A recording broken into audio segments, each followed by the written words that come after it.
રેલવેમાં મિત્રો group D ની ભરતી શરૂ થયેલ છે. અહીં તેમની લાસ્ટ તારીખ કઈ છે અને ઓનલાઈન ફોર્મ ભરતી વખતે કયા કયા ડોક્યુમેન્ટ્સની જરૂરિયાત ઊભી થશે તેના વિશે આ વિડીયોમાં જોઈશું. નમસ્કાર મિત્રો, શિવસાગર ગાઈડ ચેનલમાં આપ સૌનું ફરી હાર્દિક સ્વાગત કરું છું. ચેનલ પર નવા હો તો મિત્રો અમારી ચેનલને સબસ્ક્રાઇબ કરી લેશો. Come to the point friends. અહીં રેલવેમાં ગ્રુપ ડી ની ભરતી ટોટલ 32,438 જગ્યા છે. અહીં ટ્રેક હેલ્પર, આસિસ્ટન્ટ વગેરે પોસ્ટ શરૂ થયેલ છે. તેમના ઓનલાઈન ફોર્મ 23 જાન્યુઆરી 2025 થી શરૂ થઈ ગયા છે. તેમની લાસ્ટ તારીખ 6 માર્ચ 2025 છે. એક્ઝામની વાત કરીએ તો જુલાઈ 2025 તેમની એક્ઝામ સંભવિત તારીખ છે. સંભવિત જુલાઈ મહિનામાં લેવાશે. હવે મિત્રો તેમના ડોક્યુમેન્ટ્સ જોઈએ તો ઓનલાઈન ફોર્મ ભરતી વખતે ડોક્યુમેન્ટ્સ પહેલું જોઈએ તો Aadhaar card with mobile number register. આપનું આધાર કાર્ડ જોશે, સાથે મોબાઈલ નંબર રજીસ્ટર હોવા જોઈએ. કંઈ કારણ કે અહીં આધાર કાર્ડ નંબર આધાર ઓટીપી મિત્રો જશે, એટલે આપના આધાર કાર્ડમાં મોબાઈલ નંબર પરમેનન્ટ રજીસ્ટર હોવા જોઈએ.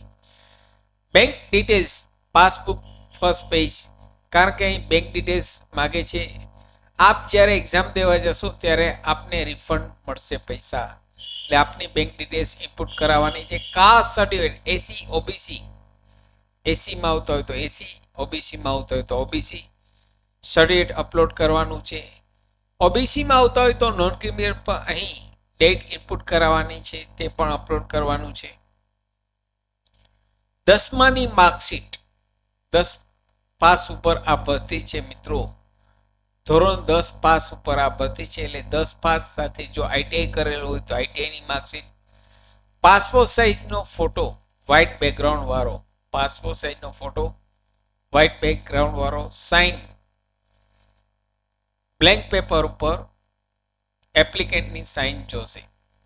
આટલા ડોક્યુમેન્ટ મિત્રો રેલવેનું ફોર્મ ભરતી વખતે જરૂરિયાત ઊભી થશે.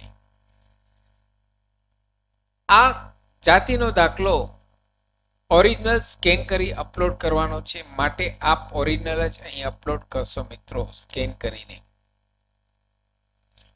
સાથે મિત્રો અમારી ચેનલ પર આપને યુઝફુલ થાય તેવા ઘણા બધા વિડીયોના પ્લેલિસ્ટ અવેલેબલ છે, જેમ કે Word, Excel, Tally, PowerPoint, સરકારી ભરતીની માહિતી, ડિજિટલ ગુજરાત સ્કોલરશિપની માહિતી, આરડી રાઇટ ટુ એજ્યુકેશન મફત શિક્ષણના પહેલા ધોરણના માહિતી, તમામ વિડીયો પ્લેલિસ્ટમાં અવેલેબલ છે. આપ જો નવા હો તો અમારી ચેનલને સબસ્ક્રાઇબ કરવાનું ભૂલશો નહીં.